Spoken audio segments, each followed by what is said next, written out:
I had a pretty decent life, with a good family and the same set of friends since childhood.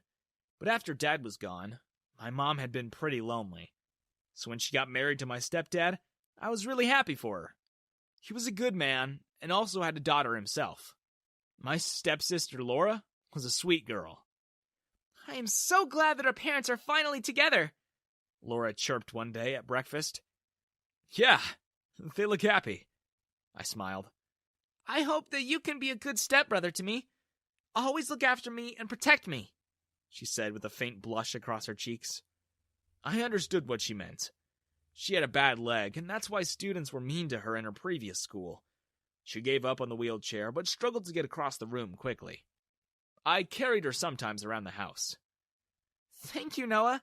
You're a really sweet guy, she would say, rubbing my arm. I was glad to help her around, but things would sometimes become a little too troublesome. Noah, can you please take me to the mall? I need to buy something, she said one Sunday. Tell me, what do you want? I'll bring it for you. No, I need to get it myself.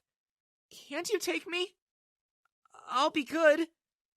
It's not that, Laura, but I was actually about to go hang out with my friends. I hadn't met them in a while because sometimes even in school I had to spend time with Laura. Laura began to cry. Then I rushed to her side, holding her. What is it? Why are you crying? The people you call friends are bad people. They're so mean to me. Laura sobbed even louder now as I stuck to her side. One of them even pushed me in the cafeteria, and I hurt myself, she added. How is that possible? They would never do that, I say with a shaking voice. Would you rather believe them over me? Am I not family? Why would I lie? Laura seemed to be telling the truth, and since that day, I've given up on my friends. They tried to call me and approached me many times, but seeing Laura's sad eyes, looking at me from across the room, stopped me from doing that. I would sit with her at school in the classes we shared and at the cafeteria. I carried her even to the classes, and people would stare at me, but I paid them no mind. You're the best, Noah. Thank you, Laura would say, hugging me tightly. I would sometimes feel congested and uncomfortable by her, but I endured, because she's family. One day, I carried Laura to the washroom, and when I was standing outside, I heard a loud noise coming from inside. Laura, are you okay? I shouted as I barged in and found her on the floor, near the basins, crying her eyes out while another girl who I recognized as my classmate, Rose, who Laura had often complained about, standing above her. Her mouth was wide open in shock. How can you do this? Are you so heartless? Just grow up, will you? I screamed at her while I cradled Laura into my arms. She pushed me and I fell. I wasn't intentionally going slow. Laura sobbed against my shirt. It's okay. Come, I'll take you home. Let's spend today watching your favorite movies. No more school. As I carried her away, the other girl, Rose, yelled, finally finding her voice. She's lying! I didn't pay her any attention. Days were spent like this until the time for prom arrived. Since I had fought with almost everyone at school and had become a social outcast for standing beside Laura, it was already decided that I'd go with her. But I still wanted you to ask me, in a sort of grand gesture, Laura mumbled, pouting her lips. We're siblings who are going together. I didn't think it was necessary, I replied, trying to hide my annoyed tone.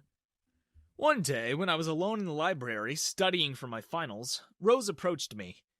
I was shocked, but she slipped me a note and left. It said, "Meet me in the garden. I have to tell you something about Laura." So I went. Rose looked harmless, and everyone in school said that she was a kind girl, so it was actually quite surprising to me when Laura complained about her as well. Moreover, her own sister was a specially abled child, so it made no sense for her to be mean to Laura. Thank you for coming, she spoke in a gentle but firm tone. I believe your stepsister is lying about everything, even her own condition. My eyes widened in shock. That can't be true. Why would she do that? Any number of reasons. For sympathy, attention, also the large monthly amount that she receives from the school for medicines, she listed out. What medicines? She never takes any, I exclaimed, finally connecting the dots. All of it made sense. Laura's constant whining, need for attention, her distancing me from all of my hobbies and all of my friends. I wept as realization dawned on me. I need to confront her. That wouldn't solve anything. I tried to do the same thing and she played the victim card. We need something solid. I was wrecked with anger and felt sorry for everyone I alienated. I had to get back at her. I have a plan. Will you help me with that? Rose nodded. Yes, I will. So that night after dinner, I set the plan in motion. I pretended to fall and got a sprain. Since I'm hurt, I don't think I can carry you anymore till it heals, I told Laura as she came into my bedroom that night. But how will I go about school? Laura said, making a pouty face. I realized how selfish she was, further proving my doubts. But I finally convinced her. She looked at me upset, but I could see a flash of anger in her face. From then on, Laura struggled, but sometimes I also caught her breaking from her character, walking down the flight of stairs when no one was watching or dancing in her room. I've been so foolish. I was so blinded by her sad tales that I didn't even notice something that was so apparent, I told Rose one day as we met again in the garden. It's okay.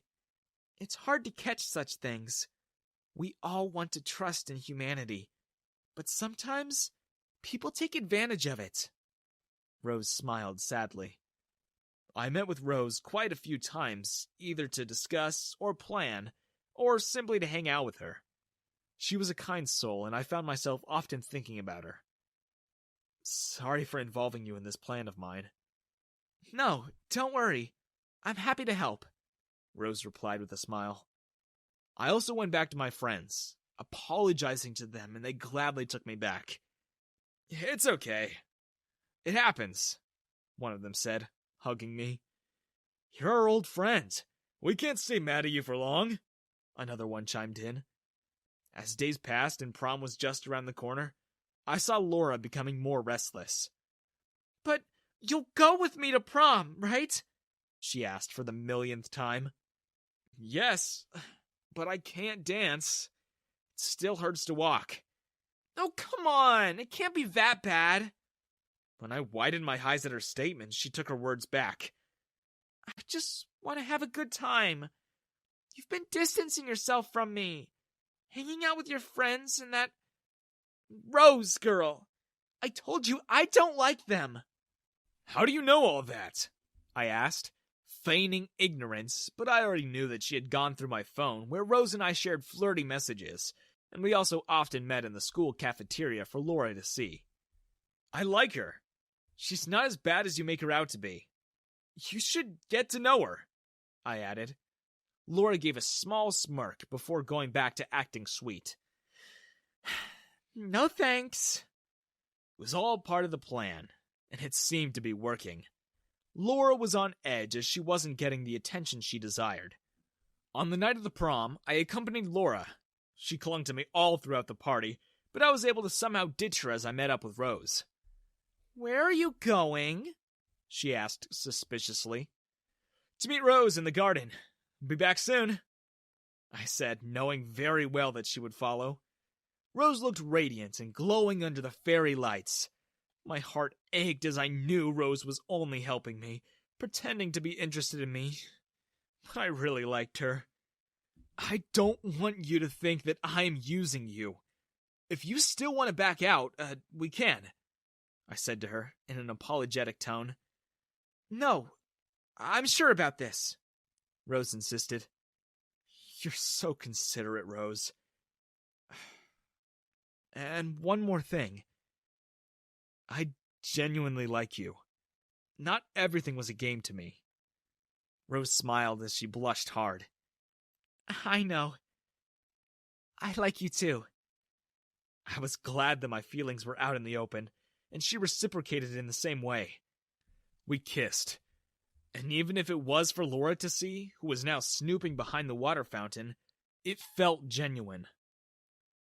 "Please, be okay," I whispered in her ear and left running to take my position with my phone in hand.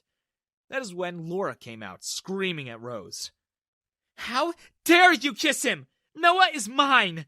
she shouted, running towards Rose. I pressed the record button and made sure that the live feature that broadcasted on the big screen was switched on. "What do you mean? We like each other," Rose replied, her voice shaky but adamant. "I'll ruin you. Do you think you can have him for long? Forget it!" Laura laughed menacingly. "I'll pretend that you hurt me, and he'll come running back to me.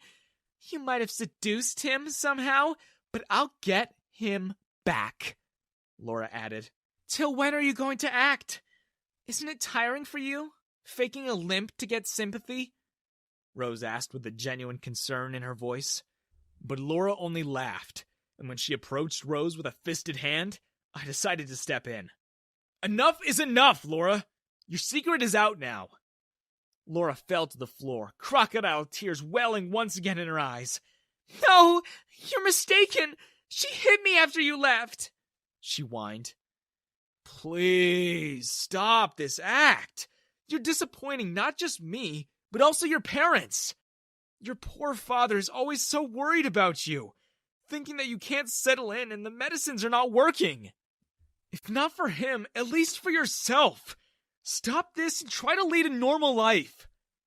Laura got up and laughed at me. "Do whatever you want. You have no proof. I'll fool someone else if not you."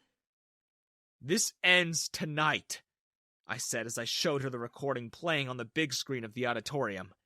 Gasps could be heard coming from the hall, and this was followed by quick footsteps. "Laura, can we talk to you? It's urgent." It was the principal, and Laura started feigning her limp once again. "Please, don't embarrass yourself. We saw everything. Follow us." Laura followed them, and for the first time, I saw a genuine expression across her face. One of fear. Rose held my hand, whispering, "You did everything you could. It was the right thing." Although I felt conflicted, I know that it was for the best. Now I can go back to my ordinary life, with the only extraordinary thing this incident brought me, my love for Rose.